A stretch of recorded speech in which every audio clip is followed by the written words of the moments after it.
একটা শব্দ বা বাক্যের অর্থ হলো সেটার বক্তা যেটা বোঝাতে চাচ্ছে, আর শ্রোতা বা শ্রোতারা যেভাবে ব্যাখ্যা করছে। কোরআনের ক্ষেত্রে মোহাম্মদ আর তার শ্রোতারা যেভাবে কথাগুলোর ব্যাখ্যা করেছে শব্দগুলোর অর্থ সেটাই হবে। আর বাইবেলের ক্ষেত্রে মুসা বা যিশু আর তাদের শ্রোতারা যেভাবে ব্যাখ্যা করেছে।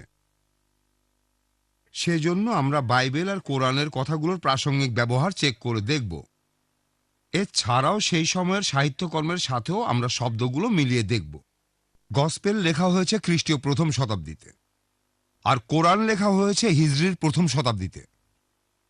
যদি আমরা সত্যিটা জানতে চাই তাহলে নতুন অর্থ বানালে হবে না। আমরা যদি সত্যিটাকে জানতে চাই সেটাকে মিথ্যে দিয়ে ঢেকে রাখবো না। এখানে আমি সেরকম একটা উদাহরণ দিচ্ছি। আপনারা প্রথম স্লাইডটা দেখছেন।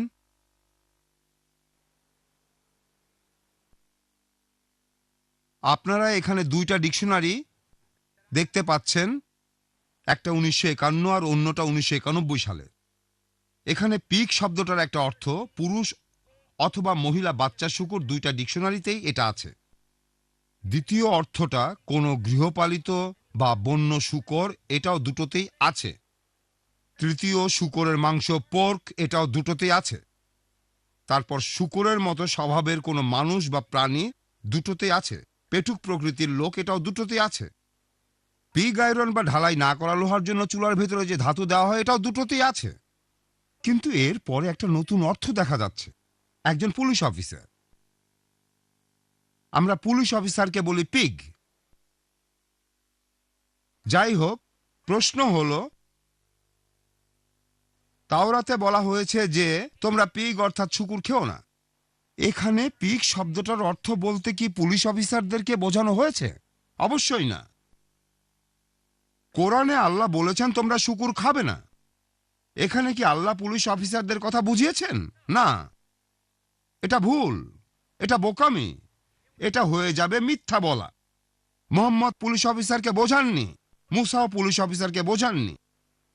এরকম নতুন অর্থ করব না। আমরা বাইবেলের জন্য প্রথম শতাব্দীর অর্থগুলো ব্যবহার করব, তার মানে গসপেলের জন্য। আর কোরআনের জন্য ব্যবহার করব হিজরি প্রথম শতাব্দীর অর্থ। আসুন এবারে দেখি কোরআনে এমব্রায়োলজি বা ভ্রূণবিদ্যা সম্পর্কে কি বলা হয়েছে। ও সরি, ভুল স্লাইডটা এসেছে। বলা হয়ে থাকে যে ভ্রূণবিদ্যা সম্পর্কে বিজ্ঞান এই কিছুদিন আগে বিস্তারিত সব জানতে পেরেছে। আর কোরআনে অনেক আগেই মানুষের ভ্রূণের বিভিন্ন স্টেজের কথা বলা হয়েছে।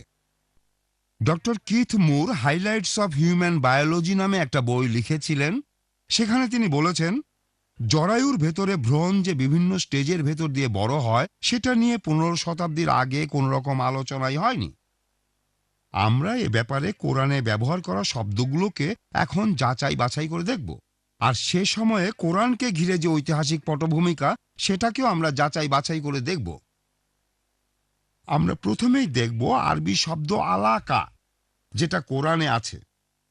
কোরআনে এক বচনে আলাকা বা বহুবচনে আলাক উল্লেখ করা হয়েছে মোট 6 বার। কোরআনের 75 নম্বর সূরা আল কিয়ামা, এখানে 37 থেকে 39 নম্বর আয়াতে বলা হয়েছে, সে কি স্খলিত শুক্র বিন্দু ছিল না, অতঃপর সে আলাকায় পরিণত হয়। তারপর আল্লাহ তাকে আকৃতি দান করেন, অতঃপর তিনি যুগল সৃষ্টি করেন পুরুষ ও নারী। এরপর 40 নম্বর সূরা আল মুমিন, এর 67 নম্বর আয়াত বলছে, তিনি তোমাদের সৃষ্টি করেছেন মাটি থেকে, পরে শুক্রবিন্দু হতে, তারপর জোকের মতো বস্তু আলাকা হতে, তারপর তোমাদের বের করেন শিশুরূপে, যেন তোমরা অনুধাবন করতে পারো।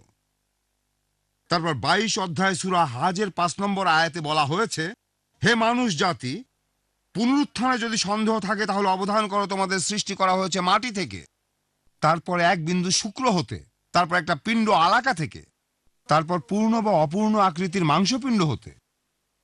সবশেষে 23 নম্বর সূরা সূরা মুমিনুনের 12 থেকে 14 নম্বর আয়াতে উল্লেখ করা হয়েছে, নিশ্চয়ই আমি মানুষকে সৃষ্টি করেছি ভিজে মাটির উপাদান থেকে, তারপর তাকে শুক্রবিন্দু রূপে স্থাপন করি এক গভীর এবং নিরাপদ গর্ভের আধারে। পরে আমি শুক্রবিন্দুকে আলাকায় পরিণত করি, তারপর আলাককে পরিণত করি পিণ্ডে, পিণ্ডকে পরিণত করি অস্থিপাঁজরে, তারপর অস্থিপাঁজরকে ঢেকে দিই মাংস দিয়ে, অবশেষে তাকে গড়ে তুলি অন্য এক সৃষ্টিরূপে। এখানে কোরআন অনুযায়ী ভ্রূণের বিভিন্ন স্টেজ: নুতফা শুক্রবিন্দু, আলাকা পিণ্ড, মুদাগা মাংসপিণ্ড, আদাম হাড়গোড়। পঞ্চম স্টেজে এই হাড়গোড়কে মাংস দিয়ে ঢেকে দেওয়া হয়। গত কয়েকশো বছরে আলাকা শব্দটার অনেক অর্থ করা হয়েছে। এখানে 10টা অনুবাদ আছে, আমি সবগুলো পড়ে শোনাচ্ছি না। 3টা আছে ফ্রেঞ্চ ভাষায়। বলা হচ্ছে গ্রোমোডিস, মানে রক্তের পিণ্ড। 3টা আছে, 5টা আছে ইংরেজিতে, পিণ্ড অথবা জোকের মতো পিণ্ড। একটা আছে ইন্দোনেশিয়ান ভাষায়, নিচের দিকে সিগাম্পাল দারোহ, অর্থাৎ একটা রক্তের পিণ্ড। একেবারে শেষেরটা ফার্সি, খুন বাস্তে, রক্তের পিণ্ড।